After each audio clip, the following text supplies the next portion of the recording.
우리의 삶을 부자유스럽게 하고 묶는 것이 바로 우상이죠. 거기에 우리가 묶여 있다 하는 거 보면 이제 거기에 많이 조정을 당하게 되고 그것이 지배를 받게 된다는 뜻이니까요. 바로 그것은 우리의 우상이 될 수 있습니다. 많은 우상이 있을 텐데 한 세 가지로 지난번에 나눠봤습니다. 무슨 우상들이 있었죠? 돈, 그 다음에 명예, 그리고 성적 타락, 이 돈, 명예, 이 자체는 그 자체는 우상이 아니에요. 그걸 어떻게 이제 사용하느냐, 잘못 사용할 때 그것에 매여 있을 때 그게 우상인 거죠. 돈 있어야 되잖아요. 또 명예 있으면 좋죠. 또 우리가 존경을 받고 또 다른 사람 칭찬하고 하면 얼마나 좋겠어요. 또 성에 대해서도 또 가정을 허락하시고 하는 것이 또 하나님의 뜻인데 그러나 이런 것들이 우리를 지배할 때 그게 우상인 거죠. 하나님 외에 다른 이 모든 것들이 우리를 얽어매고 우리를 주장하게 될 때 바로 그것이 우상이다 하는 것입니다. 이 우상에 잡혀 있으면 부자유스러워요. 자유치 않습니다. 근데 우리는 오직 이런 우상들을 이제 벗어버리고 우리를 주장하시고 인도하시는 분 하나님만을 의지할 때 거기에 이제 참된 자유가 있어요. 우리 예수 그리스도를 의지하고 사는 그 삶에 참된 자유함이 있죠.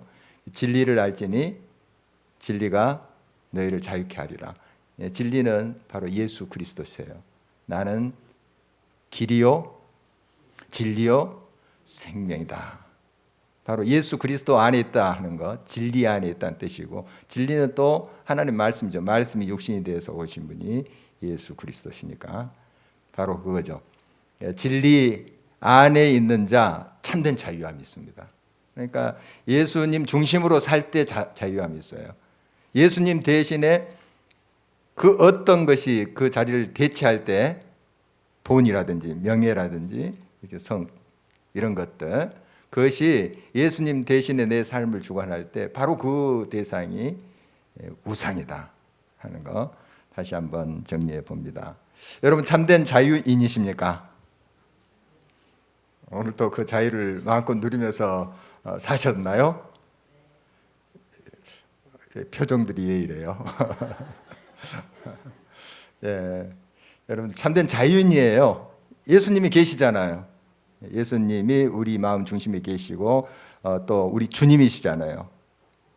그러니까 우리는 참된 자유인인데 이 사실을 알면서도 우리가 또 이 세상 것에 또 주목하게 되고 잡혀 살 때가 참 있습니다. 어리석은 우리들의 모습 보게 되는데 늘 이런 우리의 모습을 이제 발견할 때마다 주님 앞에 또 돌아와야 되죠. 하나님 죄송해요, 잘못했어요 하고 항상 하나님 중심으로 바로 서야 되겠습니다. 이제 바울은 상황에 상관없이 자유함이 있었던 사람이에요. 왜냐하면 그 안에 그리스도 진리가 있었기 때문에요. 그래서 착고에 이렇게 채워져 있어도 자유했습니다. 그러니까 지금 가택연금을 갖고 있는 상태에서 이 편지를 쓰고 있잖아요. 착고에 채워져 있어요. 또 경비병이 이렇게 지키고 있고 어떻게 보면은 부자유스러운 모습이에요. 그렇지만은 굉장히 기쁨으로 이 서신을 쓰고 있잖아요. 빌립보서 기뻐하라 내가 다시 말하노니 기뻐하라. 그리고 살든지 죽든지 그리스도가 나를 통해서 존귀하게 되기를 원하노라. 그러니까 죽음조차도 그를 부자유스럽게 하지 못했어요. 죽음조차도 뭐 감옥은 말할 것도 없고 죽음조차도 그를 묶을 수가 없었어요. 참된 자유인이죠. 얼마나 멋집니까? 그리고 내가 내 안에 예수 그리스도를 모시고 산다 하는 고백을 하죠. 십자가에 내가 죽었다. 내 안에 사신 분은 예수 그리스도시다. 이런 말씀 이제 하고 있는데 그래서 이제 내가 예수 그리스도 안에 있고 예수 그리스도가 내 안에 있으므로 나는 죽는 것도 괜찮다. 이런 고백을 하고 있습니다. 여러분, 이런 고백할 수 있나요? 나 죽어도 좋다. 응? 예수 그리스도가 내 안에 사시니까. 예수 그리스도는 영원토록 계시는 분이잖아요. 내가 육신이 죽어도 예수 그리스도는 영원토록 사시는 분이니까. 그래서 내가 죽어도 좋다는 거예요. 참 이런 고백을 바울이 하고 있는데, 바울이 특별한 사람이라서 그런 것이 아니고요. 이게 사실입니다. 사실이에요. 우리 안에 예수 그리스도가 있죠. 진리가 있어요. 내가 죽어도 그 진리는 영원해요. 그게 나의 기쁨이다. 나의 기쁨이다. 이런 이제 바울의 고백인데요. 그러나 실제적인 이제 삶에서 사느냐 죽느냐 이런 문제는 또 우리들의 고민이기도 해요. 또 바울도 그런 고민을 좀 한 것 같은데, 오늘 말씀 보니까 자기는 빨리 주님 앞으로 가고 싶다. 이제 이 세상을 떠나고 싶다는 거예요. 그런데 또 하나님께서 여기 남으라 했잖아요. 이 땅에서 남아서 성도들을 섬기고 또 세우고 이렇게 하라고 그랬잖아요. 그래서 이제 이 두 가지 사이에서 약간 갈등하는데, 사실 뭐 크게 갈등하진 않아요. 답을 알고 있으니까. 답을 알고 있어요. 여러분, 사느냐 죽느냐 그것이 문제로다. 햄릿에 나오는 유명한 대사 알고 있죠. 사느냐 죽느냐. 여러분, 어떤 것이 답인 것 같아요? 사는 것, 죽는 것. 여러분 고민하고 있어요. 요즘 큰일 납니다. 내가 죽어야 되나 살아야 되나. 여러분 답 알고 계시죠? 모르세요? 모르십니까? 여러분 죽음을 선택할 권리가 없어요. 여러분에겐. 세상 사람들은 사느냐 죽느냐 죽어야 되나 고민하지만, 우리 크리스찬들은, 하나님 안에 있는 사람들은 죽음을 선택할 권리가 없어요. 세상 사람도 마찬가지죠. 사실 생명은 하나님께 있고 하나님 주관하신 건데 우리가 어떻게 그 죽음을 선택합니까? 하나님 부르시면 가는 거예요. 가지만 내가 스스로 죽음을 선택해서는 안 되는 거예요. 일부러 내가 뭐 순교 당할 수 있잖아요. 예를 들어서 또 병으로 또 세상을 떠날 수 있고, 여러 가지로 이제 우리가 이 세상을 떠날 수 있는데, 우리가 일부러 죽음을 선택하고 해서는 안 돼요. 그건 하나님의 뜻이 아니다는 거 아시죠? 그래서 사느냐 죽느냐 그것이 문제로다. 그게 문제가 되면 안 됩니다. 우리 크리스찬들은. 사는 거예요. 살아야 돼요. 살아야 되는데 잘 살아야 됩니다. 바울이 잠깐 이제 고민한 내용이 23절에 나오는데 한번 볼까요? 23절 한 목소리 읽겠습니다. 내가 그 둘 사이에 끼었으니 차라리 세상을 떠나서 그리스도와 함께 있는 것이 훨씬 더 좋은 일이라 그렇게 하고 싶으나. 세상 떠나고 싶대요. 이게 훨씬 자기한테 너무 사모한다는 거예요. 이 당시에 얼마나 많은 핍박이 있었습니까? 유대인의 핍박, 또 로마의 박해. 참 힘들었죠. 뭐 그런 박해를 좀 피하고 싶다 하는 의도보다 지금 바울의 고백 보니까 너무나도 주님을 사모한 거예요. 물론 주님이 계세요. 이 땅에 우리와 동행하세요.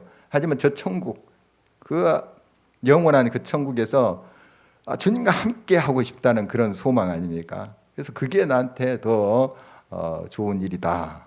이런 고백을 하고 있어요.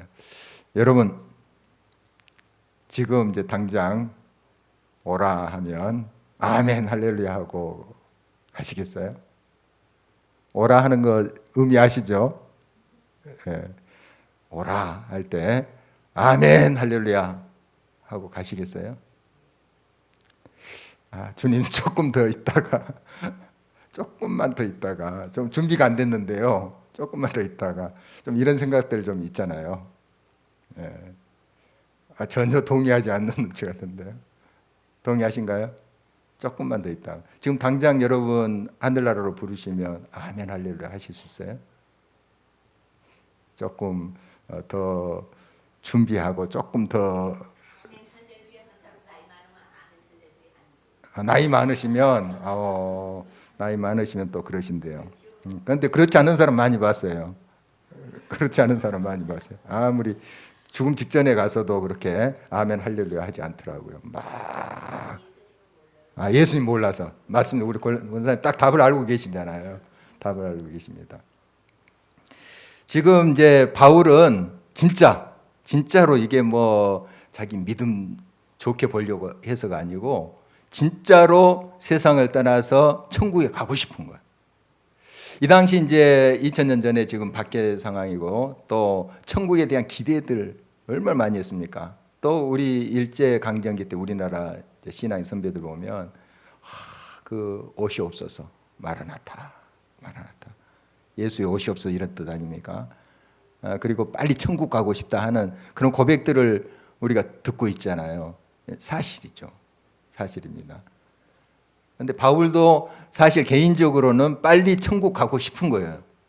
그게 내게 더 좋다. 그러나 24절 한번 볼까요? 내가 육신으로 있는 것이 너희를 위하여 더 유익하리라. 지금 살아있는 거, 이 땅에 살아있는, 비록 이제 착고에 이렇게 묶여 있지만 지금 이렇게 살아있는 것이 너희들에게 더 좋은 것을 내가 알고 있다. 유익하다. 이런 거예요. 그냥 바울이 착각한 게 아니고 객관적으로 자기를 이제 살피는 거예요. 착각해서 야, 내가 있으니까 너희들 더 좋지. 이렇게 자기만 그렇게 생각하고 성도들은 전혀 그렇게 생각하지 않는데 그런 모습이 아니고 객관적으로 볼 때 아직까지 그 성도들이 어리잖아요. 이제 교회가 막 시작하고 어려요. 신학적으로. 안타까운 거예요. 놔두고 갈 수가 없어요. 천국 가고 싶은데 어린 건 놔두고 어디에 갑니까? 그런 심정이죠. 어미의 심정, 아비의 심정 그거예요. 그러니까 이제 사느냐 죽느냐 크게 갈등하지 않아요. 살아야 돼요. 답은 있어요. 자기는 개인적으로는 빨리 가고 싶어요. 그러나 성도들 어린아기 같은 그 유약한 성도를 보니까 놔두고 가기가 너무 어려운 거예요. 그래서 더 하나님께서 허락하신 자리인 줄 알고 그 자리를 지키는 거예요. 여러분 떠남도 같은 논리예요. 떠남도 어떤 자리를 떠난다. 뭐 아내의 자리, 남편의 자리, 또 어떤 직장도 될 수 있고 교회의 어떤 직임도 될 수 있고 자리. 어떨 때는 좀 떠나고 싶지 않아요? 엄마의 자리, 아내의 자리. 그 자리를 좀 벗어나고 싶지 않나요? 아비의 자리. 어떻습니까? 우리 성도님들은 뭐 전혀 고민을 안 해보신 것 같아요. 그러나 좀 그런 고민이 되죠. 그런 자리를 좀 떠나고 싶은, 좀 피하고 싶은. 예. 옛날 무슨 드라마에 엄마가 불났다? 제가 이제 보진 않았지만 어떤 이렇게 뉴스에서 이렇게 좀 본 적이 있어요. 엄마가 갑자기 놔두고 이제 어디 숨어버려요. 뭐 그런 이야기 같아요. 예. 그거 좀 이해가 되죠. 너무 힘드니까. 얼마나 그 갈등이 됐으면 엄마가 그 자리를 그냥 떠나버리겠어요. 이해는 되죠. 그런데 이 떠남의 그런 문제도 결국 이제 우리 육신을 떠난다는 죽음이고 우리의 이제 삶의 구체적인 부분에서 자기 자리를 떠나는 것도 있어요. 원리가 같아요. 왜 떠나는가? 나는 떠나서 나는 자유하고 싶으나 그러나 어린 것들이 있어요. 어린 것들이 주변의 상황이 그것 때문에 그 자리를 지키는 거죠. 그 억지가 돼서는 안 되겠죠, 물론. 그 근본적으로 어떤 것이 그 떠남을 결정하는가 하는 거예요. 그게 중요합니다. 내가 힘들다고 떠나는 거 그거 바른 결정이 아니에요. 내가 기분 나쁘다고 마음이 상해서 네 이거 안 해. 교회에서도 어떤 직분을 줬으면 또 어떤 일을 담당했으면 내 기분 나빠. 뭐 내가 뭐 월급 받나? 교회에서 뭐 보너스 주나? 팽개쳐버리고 소홀히 하고. 이건 바른 결정이 아니에요. 바른 선택이 아니에요. 누가 결정해야 됩니까? 하나님이. 우리 다 알잖아요. 다 압니다. 가정도 마찬가지고 교회도 마찬가지죠. 그 자리에 서라고 하신 분이 하나님이시죠. 너는 그 가정의 어미다, 아비다. 그 교회에 너는 이 직분을 맡은 사람이다. 하나님이 세우셨잖아요. 우리 그런 고백을 하잖아요. 하나님이 세우신 거잖아요. 그렇다면 떠나는 것도 누가 결정해야 돼요? 하나님이 결정하셔야죠. 예, 지가 결정해요. 하나님이 결정해야죠. 하나님이. 죄송합니다. 지라고 해서 조금 강렬한 용어를 제가 선택을 했습니다. 조금 이런 용어를 쓰면 조금 더 오래 가긴 하더라고요. 예. 하나님이 선택하셔야죠. 하나님이 부르시고 세웠다면 그 자리를 떠날 때도 하나님이 가라 해야지 떠나는 거 아니겠습니까? 그런 거죠. 그런데 힘들다고 좀 기분 상하게 했다고 그 자리를 자기가 결정하고 떠나서 되겠어요? 안 되는 거죠. 바울은 이제 개인적으로 정말 자기가 이제 하늘나라 가고 싶은 거예요. 그렇지만 딱 생각해 보니까 그 자기 뜻이에요. 자기 뜻.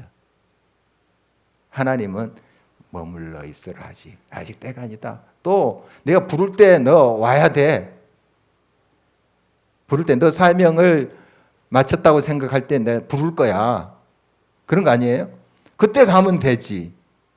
지금 내가 결정하고 내가 판단하고 내 멋대로 내 주관대로 해서는 안 된다는 거예요. 바로 우리가 떠남의 원리도 같다 하는 것입니다. 먼저 우리가 어떻게 그 떠남의 시기를 알 수 있을까 하는 거예요. 물론 우리가 이제 죽는 그 시기는 알 수 없어요.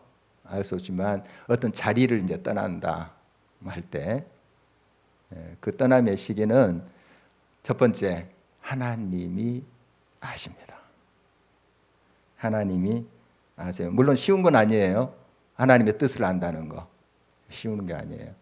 기도해야죠. 그러니까 하나님 언제입니까? 떠나는 게 옳습니까? 물어야 되죠.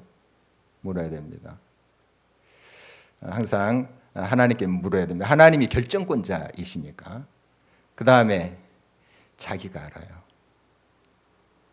자기가 아는데 어떻게 아는가? 자기의 주관과 자기의 감정, 생각을 내려놓을 때 그것을 희미하게나마 알 수 있어요. 점점 하나님의 뜻은 이제 알아가는 과정이죠. 그리고 결국 자기도 알게 돼요. 그게 확실하게 하나님께로부터 오는 결정이라면 그 결정에 순종해야 돼요. 그러기 전에는 떠나서는 안 됩니다. 그 자리를 지켜야 됩니다. 여러 소리가 있을 수 있어요.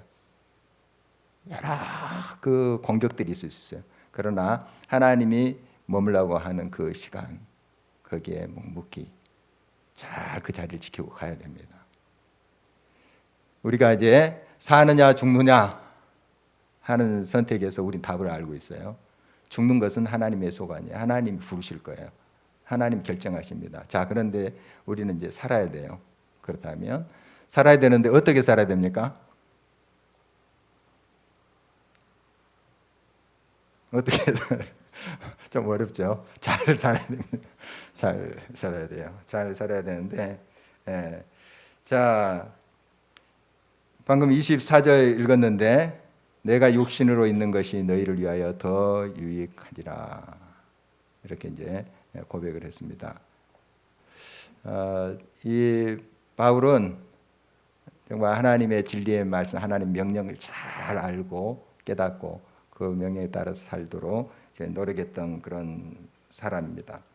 그래서 자기에게 유익한, 자기 개인적으로 좋다 하는 거, 그것은 이제 차선으로 밀립니다.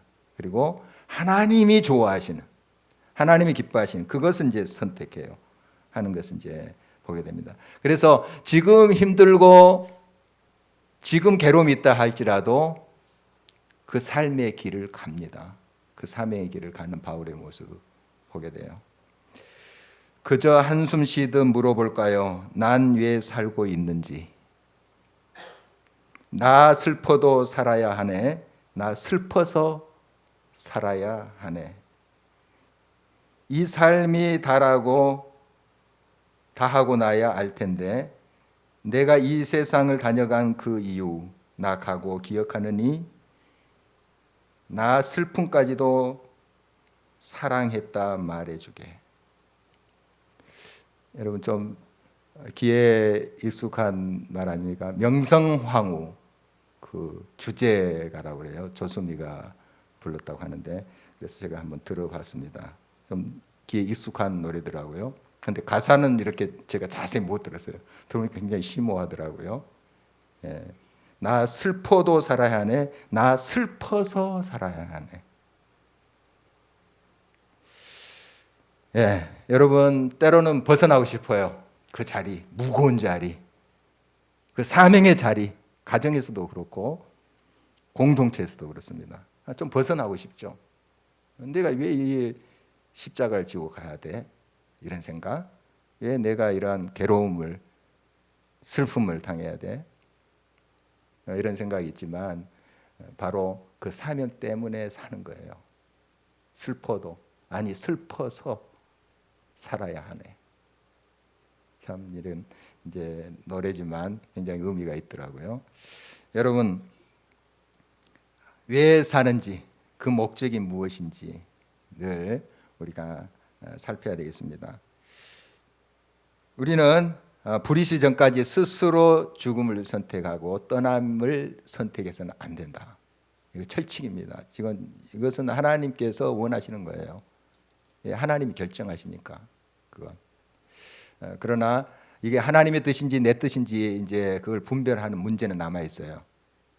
하나님 뜻도 아닌데 자기 뜻으로 그게 하나님 뜻이다. 이런 경우가 얼마나 많습니까? 그러니까 이건 또 문제로 남지만 이 문제는 또 하나님께 정직하게 구하고 기도해야 될 문제. 그러나 원칙적으로 떠남과 죽음의 문제는 하나님께서 결정하십니다. 우리가 확실한 것은 내게 주어진 그 자리, 하나님이 부르시고 맡긴 그 사명, 이것을 잘 감당하는 거예요. 감당하다가 주님이 부르시면 가는 거고 떠나면 떠나는 거 아니겠어요? 그래서 그 떠남과 죽음의 문제는 하나님께 맡기세요. 맡기고 계속 물론 그 일을 위해서도 기도해야 되죠. 기도하지만 맡기고 우리가 더 집중해야 될 것은 잘 사는 거예요. 그리고 지금 내게 주신 사명에 성실한 거예요. 충실한 거예요. 묵묵히 그렇게 하다가 오라 하면 가는 거예요. 잘 살아야 돼요. 잘 살아야 됩니다. 바로 이 사실 다시 한번 우리가 정리할 수 있어야 됩니다. 내 생명까지 하나님의 것이다 하는 거. 그리고 아직 사명이 있어 이 땅에 남겨두신 것이다. 이 자리에 나를 남겨두신 것이다 하는 사실 우리가 기억할 수 있어야 됩니다. 이제 바울의 사명이 무엇일까? 여러 가지 물론 있겠지만 오늘 이제 빌립보 성도들에게 자신을 소개할 때 이렇게 말하고 있습니다. 25절 한번 볼까요? 함께 읽겠습니다. 내가 살 곳과 너희 믿음의 진보와 기쁨을 위하여 너희 무리와 함께 거할 이것을 확실히 아노니. 믿음의 진보, 성도들의 믿음이 발전되고 성장하는 그 일을 위해서 자기가 지금 살아야 되는 것을 알고 있어요. 지금 편지로 또 묶여 있으니까 자유롭지는 못하죠. 그렇지만 기도하면서 그걸 위해서 끝까지 하나님이 사명을 주셨는데 그걸 감당하는 바울의 모습을 보게 됩니다. 믿음이 자라가도록 자기로 인해서 믿음이 자라가는 그것을 위해서 그가 살고 있다 하는 것을 고백하고 있고요. 또 기쁨을 위하여 성도들이 참 기쁨의 삶을 살도록 바울도 지금 묶여 있지만은 참 자유인으로 살고 있잖아요. 막 기뻐하고 있어요. 어디 보면 참 불행할 것 같은데 자유도 없고 어디 나가서 마음껏 돌아다니지 못하고 지금 병사들이 지키고 있고 어디 보면 답답할 수 있잖아요. 그런데 참 자유인으로 살고 있어요. 기뻐하고 있어요.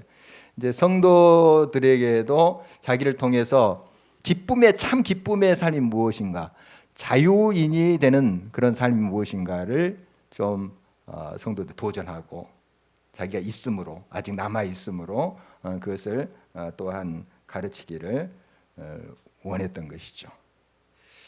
그리고 26절에 보니까 자랑스러운 성도로 그 모든 성도들을 세우는, 자랑스러운 그리스도의 사람으로 세우는 일, 그게 자기의 사명으로 인식하고 있어요. 이제 성도들도 여러 다양한 사람들이 있겠죠. 그 당시에도 마찬가지, 초대교회에 여러 다양한 성도들이 있을 텐데 때로는 다 이렇게 하나님의 말씀과 복음 안에서 바로 세워지지는 못했어요. 교회에 또 분란을 일으키고 하는 사람도 있었고 또 세상에 좀 덕이 되지 못하는 그런 성도들이 있었습니다. 그렇지 않겠어요? 그 당시도 우리 성경에 보면 그대로 나와요. 또 적그리스도, 또 거짓 선지자들도 있었고. 그런데 바울이 이 땅에서 이제 이 사명을 감당하는 이유는 성도들이 그리스도의 향기가 되게 하는, 그리스도의 편지로 제대로 된 성도로 세우기 위함이 바로 바울의 자신의 사명이다. 그가 그렇게 지금 인식을 하고 있습니다. 그러니까 물론 자기가 완벽하다고 그렇게 이야기하지도 않고 생각지도 않아요. 그러나 자기가 있음에 성도들에게 도전을 주고, 이런 부자유스럽게 가택연금을 받고 있지만 참된 자유가 무엇인지 자기의 삶을 통해서 또 메시지를 통해서 전해주기를 원했고, 성도들이 각 곳에서 그리스도의 향기의 삶, 그리스도의 편지의 삶을 살 수 있도록 도전하는 삶, 거기에 대한 하나님의 부르심을 인식하고 있었던 거죠. 그래서 그 사명 때문에 하나님께서 자기를 더 이 세상에 남겨두신 거다, 이걸 깨닫고 있었어요. 그리고 그 사명을 감당하면서 오히려 이것이 성도들에게 좀 도움을 줄 수 있다, 이렇게 인식하고 있었던 것이죠. 그래서 성도들에 계속 이제 도전하고 있습니다. 자기도 이렇게 하나님의 부르심에 성실하게 응답하고 살면서 성도들에게 이야기를 하는 거죠. 그래야지 그 이야기가 먹힐 게 아니에요.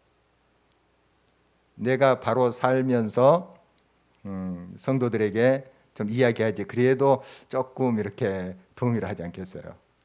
만약 하나님 말씀대로 살지 않고 제 멋대로 살면서 성도들에게 거룩하게 살라, 또 하나님 중심으로 살라, 이렇게 하면 성도들이 뭐라고 하겠어요? 니나 잘해라. 제가 여러 번 써먹어서 이제 다 아시죠? 니나 잘하세요. 이러지 않겠어요? 좀 삶으로 이제 바울이 그렇게 살았기 때문에 자기가 뭐 잘 산다, 완벽하다, 이런 의미로 한 것은 아니에요.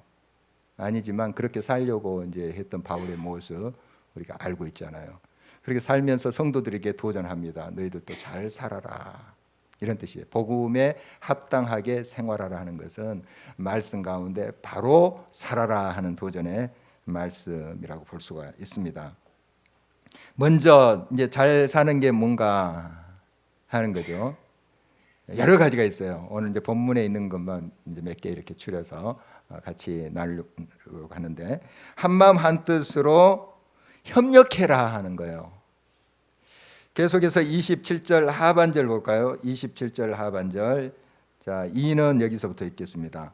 이는 내가 너희에게 가보나 떠나 있으나 너희가 한 마음으로 서서 한 뜻으로 복음의 신앙을 위하여 협력하는 것과, 예, 협력을 여기서 강조할까요? 지금 빌립보 교회 아주 은혜스러운 교회예요. 협력도 잘하고 또 선교사 헌금도 보내고 에바브로디도도 이렇게 사람도 보내고 해서 아주 훌륭하고 사랑이 넘치는 교회인데, 이제 잘하고 있는 이 교회에 더 이제 분발하라, 주마 가편 달리는 말에 이제 더 채찍질하라 뭐 하는 그런 말처럼 더 도전하고 있는 것입니다. 협력해라. 왜냐하면 항상 분열의 요인이 교회 안에 있어요. 가정도 그렇잖아요. 두 사람, 세 사람, 네 사람 사는데도 그 소수의 사람 사는데도 서로 막 균열이 일어날 수 있는 소지가 많아요. 맞습니다. 서로 친구 관계도 두 사람인데 이게 이제 사람과의 관계거든요. 관계인데 이런 이제 우리가 관계 속에서 살 때 중요한 것은 이 협력하고 하나됨이에요. 특히 가정 공동체, 뭐 나라도 말할 것도 없죠. 협력하는 거, 한마음 한뜻으로 협력하는 거. 이러면 어떤 고난도 사실 넘어가요. 하나가 안 되기 때문에 깨지는 거죠. 그러니까 우리가 이제 그 나라든지 공동체 무너지는 거 보면 물론 예부적인 충격 때문에 깨지고 넘어지고 해요. 그러나 먼저 안에서 깨져요. 먼저 안에서 깨져요. 여러분 쭉 역사를 보십시오. 우리나라 역사, 세계 역사를 보세요. 안에서부터 찢어져요. 안에서부터 서로 분란이 나요. 가정의 깨짐도 그래요. 물론 예부적인 어떤 금전적인 문제가 있고 막 여러 이제 도전들이 있을 수 있습니다. 물론 그것이 이제 그 가정을 흔들 수 있고 공동체를 흔들 수 있는데 그 안에서부터 깨졌어요. 깨지고 결국 거기에서 물이 새고 가라앉는 거예요. 그런데 어떤 도전 앞에서도 딱 하나로 돼 있을 때는 파도가 덮쳐도 다시 딱 솟아오릅니다. 물이 안 새니까 공처럼 다시 솟아올라요. 여러분 또 하나님이 함께 하시잖아요. 하나님이 피할 길을 주시고 감당치 못할 시험 당함을 허락지 아니하시는 하나님이신데 어떤 파도 어떤 도전도 하나 될 때 헤쳐갈 수 있어요. 우리 개인도 마찬가지예요. 내 마음부터가 깨져버려요. 도전이 오는데 그 도전이 나를 덮치기 전에 내가 그 두려움으로 깨져버려요. 그러니까 무너지는 거예요. 무너지는 거예요. 여러분 항상 하나 돼야 됩니다. 가정도 그렇고 공동체가 하나 돼야 돼요. 하나 돼야 돼요. 이건 우리 주님이 계속 우리들에게 강조하신 말씀이에요. 내가 하나인 것처럼 삼일체 그 하나님 이야기에서 요한복음 17장에 너희도 하나 되라. 서로 섬기면서 하나 되라. 이렇게 말씀하지 않아요. 이 교회도 마찬가지잖아요. 교회도 아무리 뭐 성도들이 많고 대단한 사역을 하고 해도 교회가 막 분열하고 이쪽에서 피켓 들고 저쪽에서 막 욕하고 이쪽에서 예배드리고 저쪽에서 예배드리고 같은 교인들이 되겠습니까? 그게 되겠어요? 가정도 마찬가지고요. 여러분 하나 돼야 돼요. 하나 돼야 됩니다. 그것이 정말 복음에 합당한 생활이에요. 복음이 그거지 않습니까? 예수 그리스도의 구원, 천국의 삶을 가르치는 거 아니겠어요? 복음. 천국에서 막 티격태격 싸움한다. 상상할 수 있습니까? 천국에 갔는데 김 집사, 이 집사가 서로 막 싸움하고 막 말다툼하고 상상이나 돼요? 천국. 천국 안 가보셨나요? 네. 상상 안 되죠? 천국. 그런 천국이라면 우리가 그렇게 사모할 필요가 있겠어요? 여러분 정말 우리가 이제 복음 안에서 산다고 복음에 합당하게 이제 산다고 하는 것은 서로 화목하는 거예요. 너무 이거 뭐 당연한 말씀 아닙니까? 당연한 말씀이에요. 자, 우리가 하나 되기 위해서 어떻게 해야 되나요? 자기를 부인해야 돼요. 그렇지 않으면 안 됩니다. 자기가 팔팔 그냥 새파랗게 살아서는 하나가 안 돼요. 이런 면에서 우리는 죽어야 돼요. 이런 죽음은 선택하는 거예요. 바울이 고린도전서 이제 15장에 나는 날마다 죽노라. 그건 진짜 이제 목숨을 막 끊고 그런 건 아니잖아요. 여기서 죽노라는 건 무슨 말이에요? 못된 성질 좀 죽이고 세상적 욕망 죽이고 이런 거 아니겠어요? 자기 자신 그런 걸 이제 죽노라. 이게 참 힘들어요. 한 번 딱 순교 당하는 것보다도 날마다 죽는 거, 이게 참 쉽지 않아요. 우리가 그래서 구해야 돼요. 이렇게 이제 우리 날마다 자신을 부인하고 나 자신의 주관, 옳다 하는 생각조차 내려놓고 하나님 뭘 원하실까, 하나님 뭘 좋아하실까 하는 거예요. 그걸 선택하는 거예요. 그게 이제 복음에 합당한 삶이죠. 이게 하나됨의 원리예요. 원리입니다. 두 아들이 막 티격태격 싸움하고 있어요. 형하고 아우가. 그래서 이제 엄마가 이제 중재를 하죠. 한 명씩 이야기하게 막 이래서 이랬다. 또 동생은 이래서 이랬다. 엄마가 다 됐고 나는 누가 옳고 그름이 그것을 듣고 싶지는 않다. 그냥 서로 화해하고 서로 하나 되는 걸 보고 싶다. 물론 이제 정의의 문제 있어요. 누가 옳고 그름, 정의의 문제 있는데 사실 그것보다 앞서가는 것은 서로 하나됨이에요. 자기를 줄여야 돼요. 자기의 주장, 자기의 생각, 이것을 내려놓고 날마다 죽어야 돼요. 그래야지 하나 될 수 있어요. 협력하라. 이게 이제 복음에 합당한 삶의 모습인 것이죠. 이제 교회 안에서도 이제 그런 모습을 보여줍니다. 여러 주장들 있죠. 또 회의 같은 거 있고, 뭐 선거도 우리 곧 있는데, 이런 이제 회의에 어떤 결과가 나와요. 같이 기도하면서 준비했고, 또 여러 의견을 나누고 해서 결과가 나와요. 그러면 세상의 정치판은 결과 나와도 굴복 않고 막 계속 발목 잡고 막 끌어당기고 그래요. 우리 알잖아요. 그런데 교회에서만큼은 어떤 결과가 나왔어요. 그러면 내가 원하기에는 거기에 동의하지 않았지만 같이 의논을 나누고 또 토론도 하면서 어떤 결과가 나왔다면 거기에 순응하고 같이 마음을 합해야 되잖아요. 이게 페어플레이예요.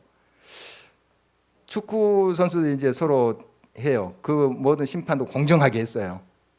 모든 절차가 공정했어요. 그러면 그 결과에 대해서 진편이 박수를 쳐줘야 되죠. 잘했다 너희들. 그래 우리 다음에 할 때 우리 더 잘해서 너희들 한번 이기겠다. 박수 쳐주는 결과에 대해서 그래야 되는데 모든 절차가 공정했어요. 심판도 공정하게 했어요. 보기에 뭐 완벽한 게 있겠습니까 이 세상에. 그렇지만은 객관적으로 보기에 잘했어요. 그럼 졌어요 내가. 잘한 사람 위해서 박수 좀 쳐줘야 되죠.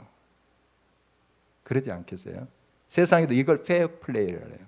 페어플레이 많이 들어보셨죠? 그런데 교회에서는 이것조차 안 해요. 교회에서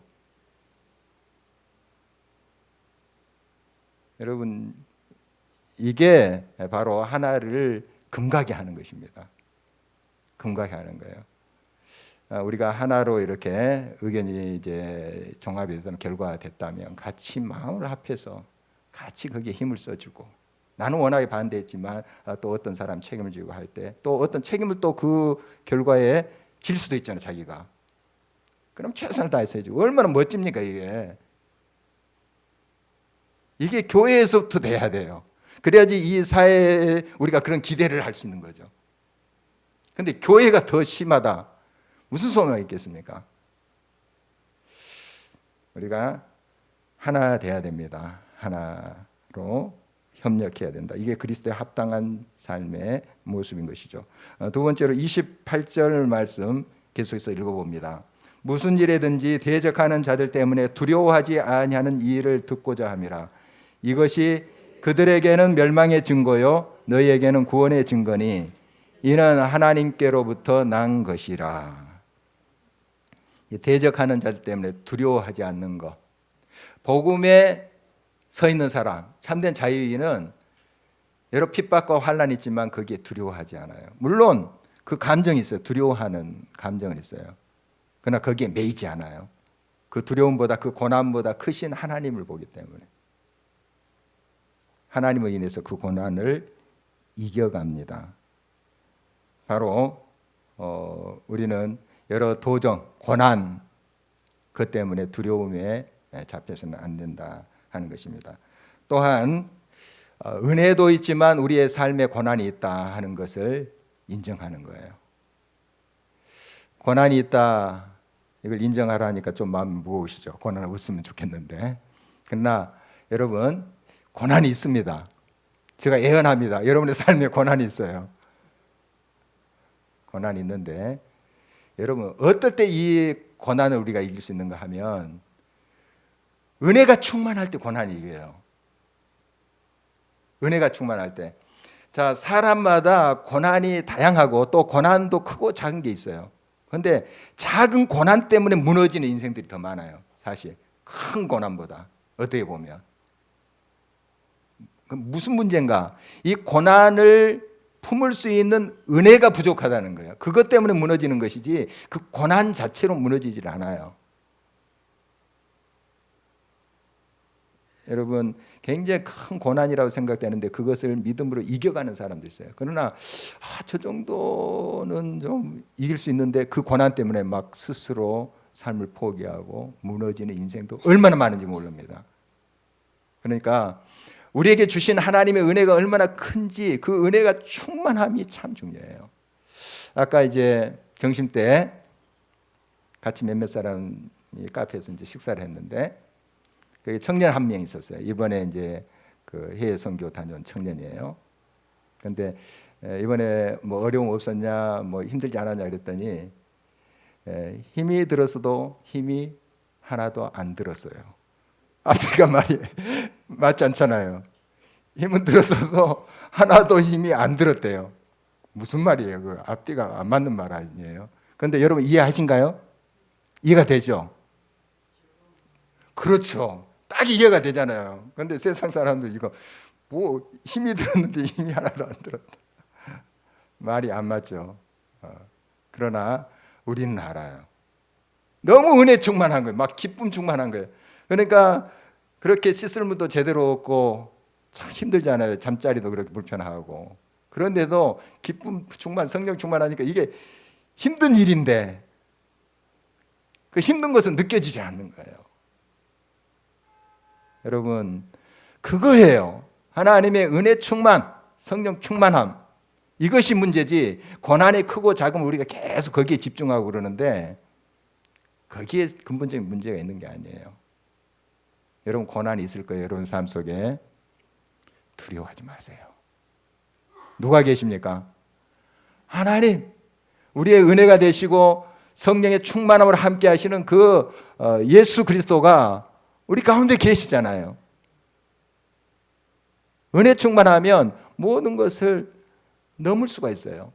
예수 그리스도로 인해서 우리는 적군에 달릴 수 있고 담을 뛰어넘습니다. 이런 믿음으로 우리가 승리했으면 좋겠습니다. 자, 말씀 한번 맺겠습니다. 말씀 한번 맺겠는데, 복음에 합당하게 생활하라, 이런 말씀을 같이 나눴습니다. 먼저 우리는 잘 살아야 돼요. 죽음은 우리의 소관이 아니에요. 하나님이 부르시면 그때 가는 거예요. 그 하나님께 맡기시고, 떠남도 마찬가지고요. 있는 자리에서, 사명의 자리에서 성실하게 잘 감당하는 거예요. 잘 감당하는 거. 바로 그것이 우리를 또 부르시는 하나님의 뜻이죠. 그리고 복음을 위하여 하나 되는 거예요. 복음을 위하여, 나의 어떤 성취를 위해서가 아니고 복음을 위해서 나를 내려놓는 거예요. 부인하는 거예요. 하나님의 영광을 위해서, 하나님의 일을 위해서 나의 시간을 죽이는 거예요. 나의 성질도 내려놓는 거예요. 나의 계획도 내려놓는 거예요. 무엇을 위해서요? 복음을 위해서. 복음은 생명을 주는 거잖아요. 사람 살리는 거예요. 바로 이런 원칙을 우리들에게 적용해야 됩니다. 그래서 복음을 위해서 하나 되라. 그리고 하나님의 크신 은혜를 깨달음으로, 이미 우리가 받았어요. 그걸 못 느끼고 있을 뿐이지 이미 가지고 있어요. 예수 그리스도가 우리 가운데 계신 천국이 우리 가운데 주어졌잖아요. 이미 은혜를 받았어요.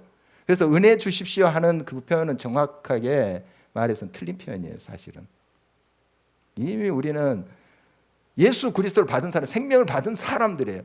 은혜를 깨닫게 해주십시오. 그 받은 은혜, 내가 가지고 있는 거 너무 좋은 건데 이걸 알지 못해요. 그걸 깨닫게 해주십시오. 이게 더 정확한 표현이에요. 물론 여러분이 은혜 주십시오 이렇게 기도하고 찬송도 할 수 있지만 바로 그 고백은 그 은혜를 깨닫게 해주십시오 하는 것이다 이렇게 인식하면 되겠습니다. 여러분 이런 복음에 합당한 삶 됨으로 하나님을 기쁘게 하시는 저와 여러분 되시기를 간절히 바랍니다. 한번 기도하시겠습니다.